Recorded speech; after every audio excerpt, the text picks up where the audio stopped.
From Heart to Hanger is where fashion tales come alive. Dive into the personal stories of people from the fashion world, designers, style lovers, and fashion influencers. Discover how life experiences shape our style through everyday conversations, explore fashion trends, and embark on a self-discovery journey to find your own style. Be part of a lively community where sharing the love for fashion is the everyday style. It's your backstage pass to the playful, fashion-filled journey from the heart to the hanger. It's more than just about clothes. It's about the magic of fashion that binds us all. Get ready to be a part of the story where every episode is a runway of ideas and stories waiting to be shared.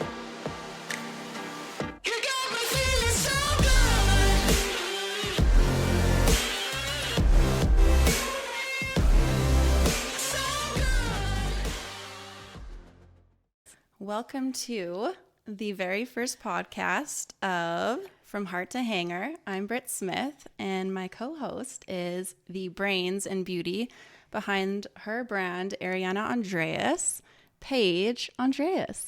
Thank you. Thanks, Britt. I'm so happy you're doing this podcast with me. I think it'll be like old times. We can, start up some fun banter, and hopefully people can, learn some things along the way. Yeah. Thanks for asking me.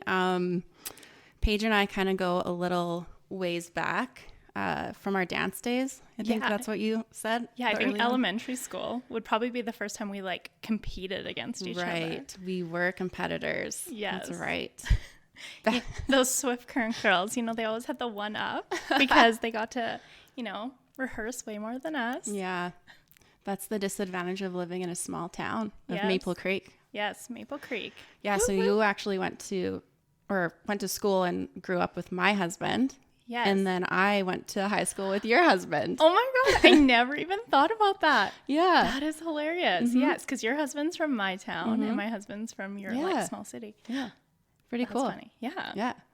Cool. And we're here now to talk about your endeavor, this really cool career trajectory that you've been on. I kind of want to know how it all began. Like we told the viewers, we kind of go a little ways back. So I've known you for a while now, but I didn't realize that this passion of yours in fashion was so strong. So kind of tell me how that all kind of started.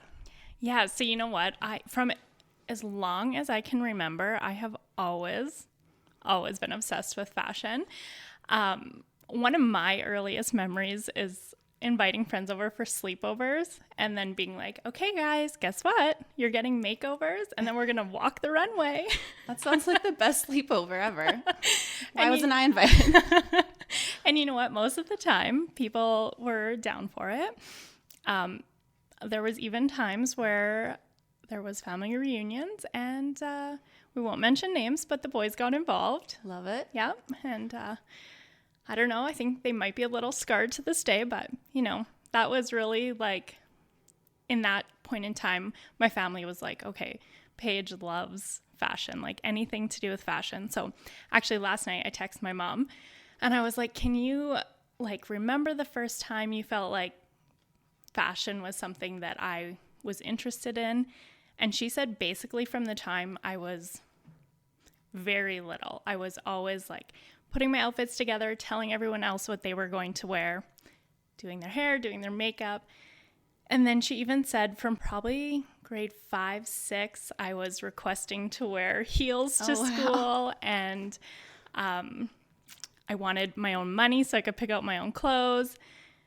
And it just kind of snowballed from there. I just spent a lot of time looking at magazines, putting together my own fashion. Mm-hmm. I've always kind of been inspired by the way things look and the way things make me feel, opposed to what's trending. Okay. So that's kind of always been part of the creative side, I guess, of me. Is I grew up drawing and painting and doing makeup for the competitive drama team. And yeah, I've just always used the creative side to draw inspo for my clothing. I love that. When you were talking just now, it reminded me and brought me back to those early days when I met you, yes, at dance competitions, but just seeing you like every day, just like the stuff that you wore not like over the top, but like you were differently dressed than most of the girls. Like you just like had all the accessories and all this unique sort of like wardrobe that you always wore. Like you had the hats, you had the belts, you just had everything. So like you just, now that I'm thinking about it, I'm like, yeah, like I like fashion, but like not like that. I remember like what you were saying, you wanted your first heels. I remember going to the sand store. Do you remember the sand store? Yes, the sand store was the best. Yeah. Going there and picking out a pair of like, I feel like they were like the Spice Girl like sneaker heels. That was my first pair. The Moda platforms. Yes. They were like literally a runner with like a 4-inch wedge. I had that too. Oh my God. Those were the best. So good. So like you said, like that was like the fashion trend, but then you just kind of like were always above and beyond that, even from a very young age, which is so cool. Yeah. That's funny that you noticed that. I have like some people I feel like would have been maybe turned away from fashion with some of the things that people would say to me. But honestly, it just drove me to be like, I will show you what's in style. Yeah. So I remember like probably grade 7, grade 8, I wore my first pair of pointy-toed stilettos. And the boys were all like, nice witch kicks, where's your broom? Of course. And then I, of course, had to dress up my younger sister, and I had her wear, you know, like when it was really in style to wear the chunky belts, like high up, kind of like around your waist. And I just remember she came crying to me. She was in grade 8. I was in grade 12. And she's like, all the boys are making fun of my outfit. And I was like, oh, no, they didn't. And I marched down to the grade 8 hallway. And I was like, you guys just don't know what fashion is. And one day you will see. Oh, I love that. So I've always been very passionate about it. And also very passionate about like sticking up for other women and like, you know, wear what makes you feel good. Who cares what other people say type of thing. Oh my gosh. That reminds me. I think I still have it on my Instagram handle, but I opened a fortune cookie one time and it said, be yourself and you will always be in fashion. And I feel like that is you. Oh, thank you. Yeah. Like you were just down to your roots. You knew what you loved and you stuck with it. And you weren't afraid to like show that creative side. Oh, totally. I feel like even back in the day when we were younger, which I mean, that's kind of scary to do because you don't want to be like, you don't want to, you know, of course, like you're so impressionable. Like somebody tells you that and you can either completely change your style or you can say, you know what, that's fine that that's what you think. But I believe I know what looks good on me and I'm going to continue to wear that. I love that. So do you have any like other cherished childhood memory like anything related to fashion in that way? I mean, I'll kick it off with kind of a funny story because my dad likes to bring this up pretty much at every gathering. Classic dad, you know? But I remember I think I was in grade 12 and at this point I still didn't have a vehicle and I knew that I was moving to Edmonton at the end of summer to start my career as a hairstylist. Okay. And just a little backstory, my whole plan was always to like get my hairstyling journeymanship, go to makeup artistry school, and then also go to fashion school. And I wanted to have like the whole meal deal. In my yearbook, it says I'm going to move to LA and become Paris Hilton's personal stylist. Dream big. Yeah. For me, I was like, that's not a big dream. It's going to happen. But, you know, life happened. But back to this story, I was nearing the end of grade 12 and my dad's like, Paige, you need to stop spending so much money on clothes. Like it was my own money. I had worked jobs for several years leading up to that. But he was like, you're never going to be able to get a vehicle. And then what are you going to do? And I said, yeah, well, at least I'll look good walking. And I like strutted down the sidewalk towards school. And I just think it's so funny because it's like at that point, like that's literally all I cared about was like my clothes. Yeah. And so that memory always sticks out and he always brings that up. But, I love that. And I bet he's so proud of you now to see like you stuck to that and now you have your own created your own fashion line, which we'll get to more of that in a bit here. So maybe like, so that trajectory in your career Yeah. or life. So I forgot you did hair, by the way. Yes. I did hair for probably 4 years. Okay. And you know what? I liked it, but it definitely wasn't my passion. And that's kind of in one of the next episodes, we'll go more in depth about all the different careers I had along the way or jobs. They were kind of all over the place, and how I, found myself lost for a while. And I was like, there's got to be more to life than this. Like, this is not how I seen myself when I got older. And I just was like really missing what my passion was. So we will dive deep into how I got to this point. Okay. Sounds good. We really just want to learn more about how this really started for you. So I guess, did you have any early influences in developing this love for fashion? Was there any? Yeah, you know what? Honestly, I swear I think it all goes back to my mom, to be quite honest. Yeah, I know. It's kind of like, I don't know if that's cliche or not, but my mom has always had a love for shopping. That's one thing we could do all day, every day together. It's just like our thing. But she always had her own style. So it was very true to her. It was like a little bit funky. It wouldn't always necessarily be something I would wear, but I always felt inspired that she knew what was her style and she stuck to it. She never cared like what the trends were, and that never influenced her. So I think I got that confidence from her when it comes to fashion. And then my love for just like clothes and fashion in general definitely stemmed from like a young age and like you mentioned earlier, the Sand Store. I mean, that's all we had in our town. Yeah. I think there was another one, Drury Lane. But yeah, I just spent lots of time going to stores with my mom and playing with clothes. Nice. Yeah. Isn't Drury Lane still in Maple Creek? I don't know. I haven't been there in so long, but I think it is. Maybe. I kind of feel like it might be. I think it is. Oh, okay. Shout out to Drury Lane. if you're still there. Wasn't it on Main Street? Yes. Yeah. Okay. Next question. I guess, so your various interests in art and makeup obviously evolve over the years. And I feel like fashion and beauty are so intertwined in a way. Like they kind of go hand in hand. Like you were saying, you don't care about really what you're wearing. The feeling of it is more important to you. Yes, 100%.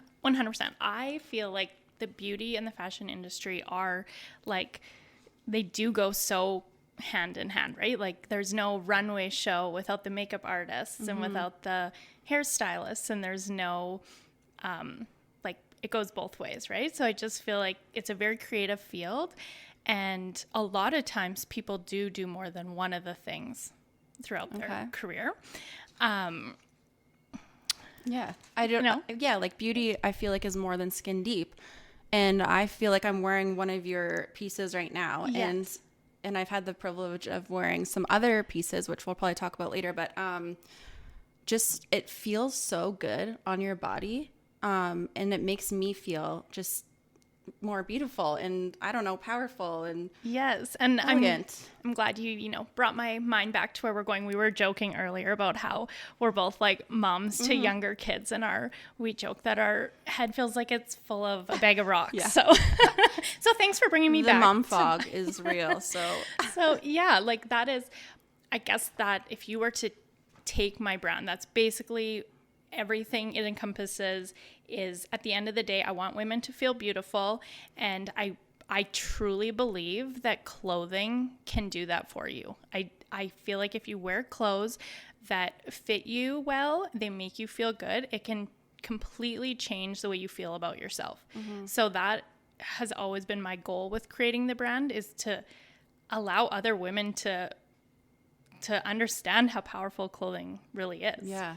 And I feel like now more than ever, I mean, I look at when I want to go buy something for my wardrobe, I need something that feels good on my body, because our bodies have gone through so much. Yes. Like I walk into stores and I don't know, I see little crop tops and and stuff like that. But like, this is shorter. Yes. This is shorter, and I love it. Like, I would never, but the high skirt with it, I don't know. I just feel like your pieces that you design really encompass what you were just saying about having that overall feeling of just elevated like elegance, sophistication, and beauty, which goes a long way from being like a mom, because I usually wear just Lulus every day, and I feel okay in them, but I don't. I feel like a rock star right now. Just good. Put this on. Honestly, thanks for pumping my tires over here. I love it. I mean, that at the end of the day, that is the goal. And I briefly worked as a personal stylist, personal shopper as well, and the way, like, the look in people's eyes when they would try on something that they straight up said, like, I'm not trying that on. And I'd be like, please just like humor me and put it on. Mm-hmm. And they were like, this literally like changed the way I see myself. It's crazy. Yeah. Like, a lot of people, they say like, I hate shopping, I hate fashion, but I honestly think they just haven't found what works for them yet. Oh, I truly believe that. Yeah. So let's delve in a little bit more into your exploration of different art forms. So you said you did hair, you did makeup, obviously fashion. How did these explorations contribute to your unique style? Yeah, so I mean, I feel like the very first thing I ever did that made me realize that I was creative was like drawing and painting. Mm-hmm. So my grandma, she's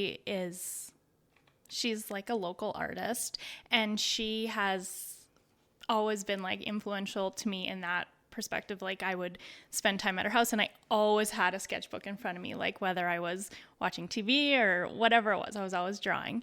And that's kind of like, as I got a bit older, I started to like sketch clothing. And I remember sitting in my bedroom in high school and being like, I would love to design clothes. In this like small town Saskatchewan, I'm like, I don't really know what I'm doing, but I honestly feel like this could be something. And then I don't know. I feel like between like makeup, hair, fashion, drawing, they're all things that like kind of build on those creative tools you have in your toolbox, I guess. And yeah, just between that and really knowing what makes me feel and look good, I think like the combination of the two, you can really come up with some very creative designs. Mm-hmm. Yeah. So you're an amazing drawer, which thank you. I feel like you need to like show your sketches more, because they're so incredible. Like, I feel so talentless in that department. I watch YouTube videos on how to draw like my kids, like dump trucks and princesses. So like, I'm following videos, but you just like go off whatever, like, to make your art on paper. Yeah. Like, how do you even begin to put that together? You know what? So drawing is very therapeutic for me. Okay. I just like love it. And I guess it is kind of like a hidden talent, because it's so funny. Like, my husband, we've been together now for, I don't know, about 14 years. And until 2 years ago when we started this, he's like, I knew you could draw, but I didn't know you could draw. Like, he's like, I knew you said you could draw, but like, so I did take a bit of a hiatus there where, life happens. Yeah, and but as soon as I picked up that pencil, it's kind of like, I don't know. I mean, some people might not like to hear this, but I feel like there's just like a natural skill that's kind of like, you can't teach passed down to me. Yeah. But I definitely draw inspiration from like, I wish I got to travel more, because that was definitely one of the ways, like, you would travel to places. Like, when we went to South America, I just feel like you would see styles that we hadn't seen yet here in Canada. And I would just, I don't know, those sort of things would really inspire me. Of course, like television and social media, but then just like art in general can be inspiration in itself. Like, if you were to look at this fireplace, I feel like the colors in the brick, I'm like, ooh, like that would look really pretty, and like maybe colors for a tweed blazer. Like, I feel like you kind of just you have that designer mindset, because me looking at this fireplace, my mind would not even go there. Not to a tweed blazer. No. Just so everyone knows, I have zero, like, I don't know anything about the fashion or the industry or anything like that. So I feel like you're not giving yourself enough credit. You always look great. I mean, I like nice things. Yes. And I know them when I see them, but yes, yeah. exactly. It's just like a different way of looking at things. So. Yeah. That's so cool. Yeah. You've definitely had that for a long time. And I just love how you're on this journey, this beautiful journey of you have created your own line now, which is so incredible. So proud of you, by the way. Oh, thank you. Proud friend moment. Thank you. Did you have like this eureka moment though, when you realized fashion was your calling, or did you just always know it's something you wanted to do?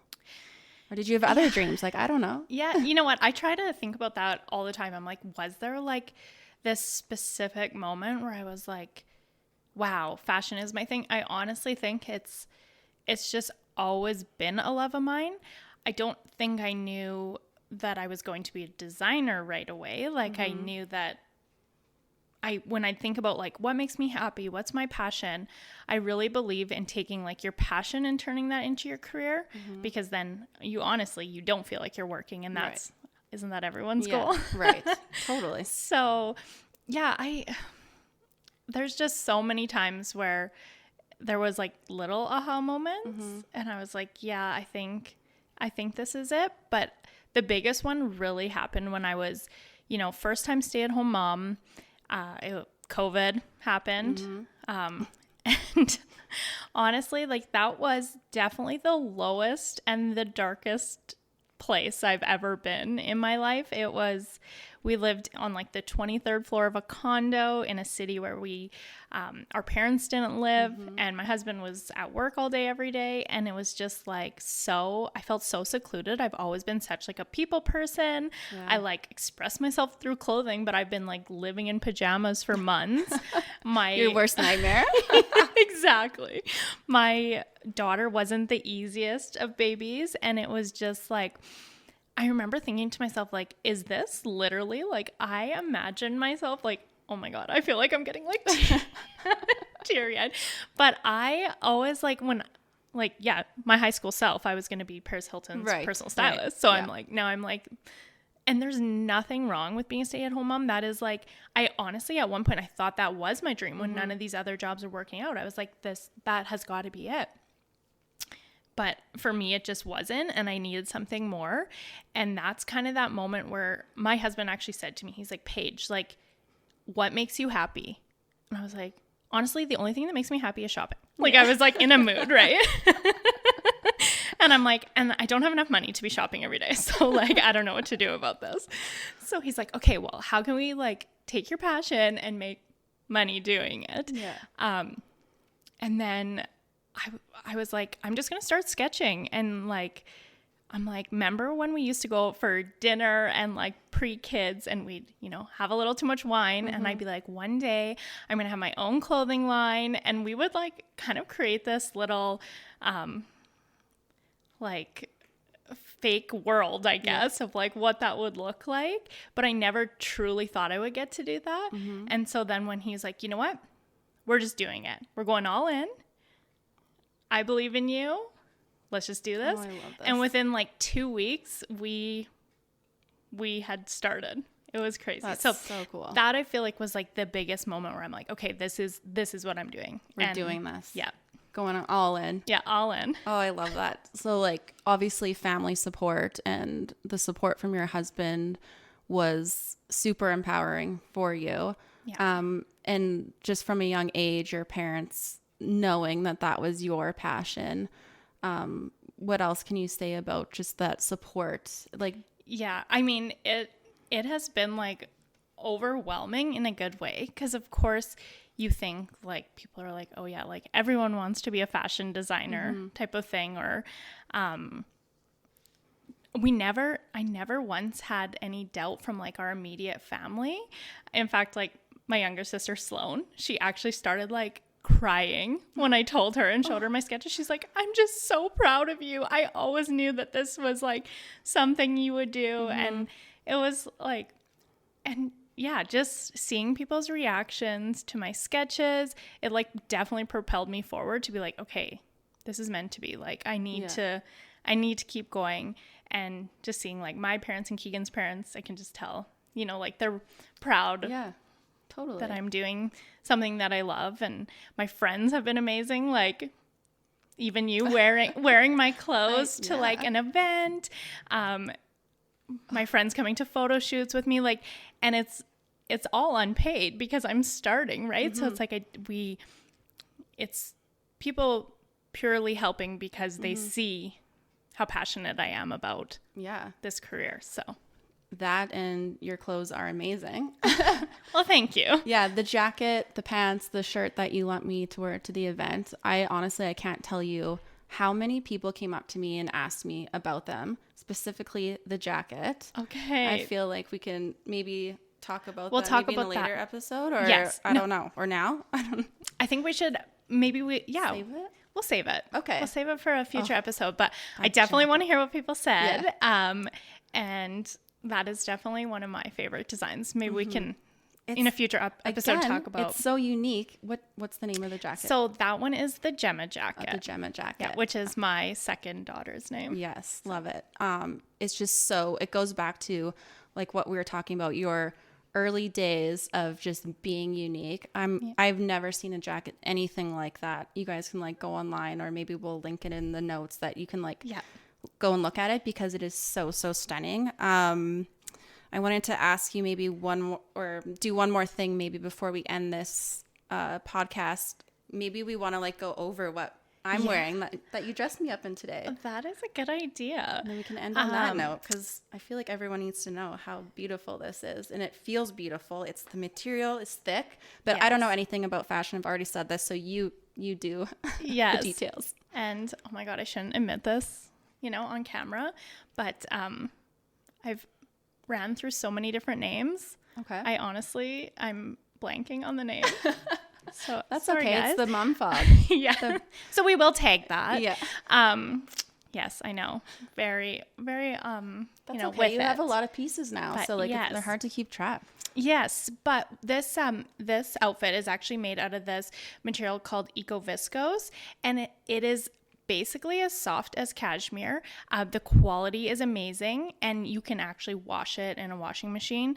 Oh wow! Which is, you know, a lot of times when you use high-end fabric, you need to do dry cleaning, and which obviously I'm all for that, but when you have an alternative, it's nice to be able to, you know, be able to do that too. Yeah. But it's this beautiful ribbed knit fabric in a chocolate brown, and it's a 2-piece set.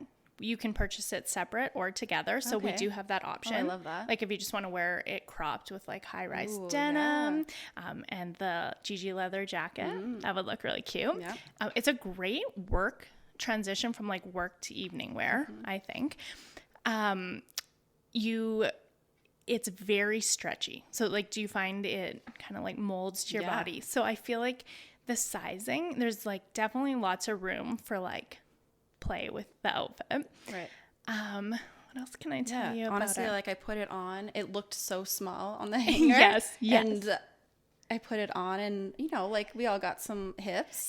Put it on, and I was a little bit worried that it just kind of like molded. Yes, like contours, but without being restrictive. Do you feel like that? Yeah, and it's thick enough. Like I know other brands that I've tried on, like skirts like this or outfits like this, it's thin and it shows everything. All the lumps and bumps. Oh, I don't like that. So this hides everything, but also it's form-fitting in a way that's comfortable. And that was like, so basically everything that I do, it has to look good and it has to make you feel good, right? So for me, I also don't want to see those lumps and bumps, and I want that material to like hold you in, but without feeling like you can't breathe. I hate the feeling of like things that make me feel restricted.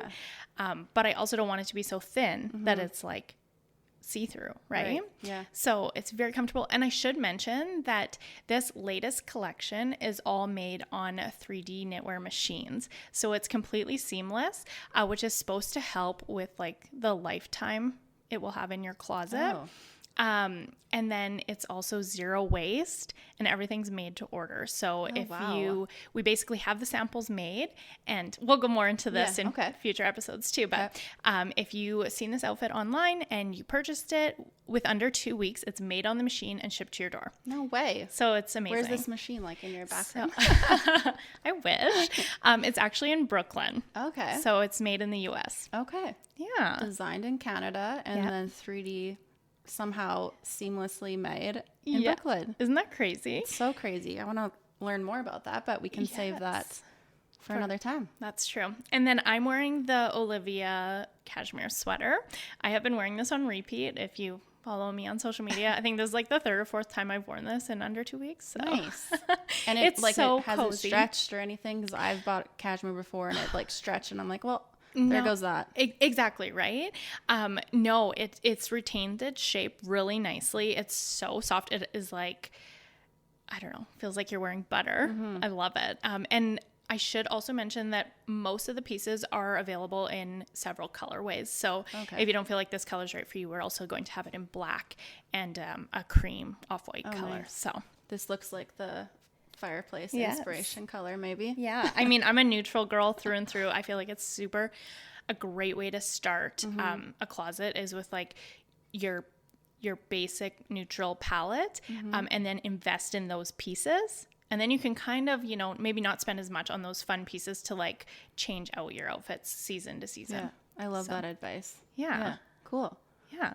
Well, that was fun. That was fun. Yeah. That was our very first podcast ever for the both of us. Yes. But I feel like it's like rekindling, like we could just like chat, like we're having a conversation. I know, I love it. It's so fun. We don't want to give it all away in the first episode. No, that's true.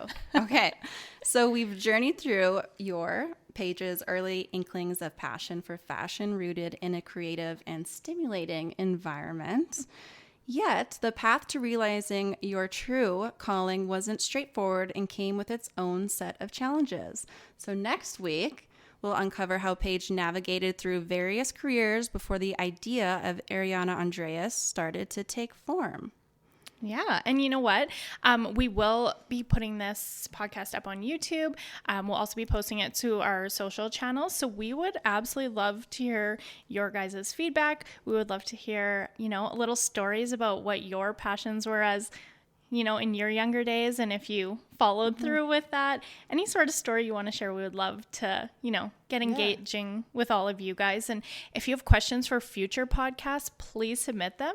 We would love to implement that into one of our episodes as well. Yeah, for sure. Yeah. So join us next week to discover the twists and turns that led Paige closer to the world of fashion, a place where her heart truly belongs. Amazing. All right. Thanks, guys. We'll see you on the next episode. Bye. Bye.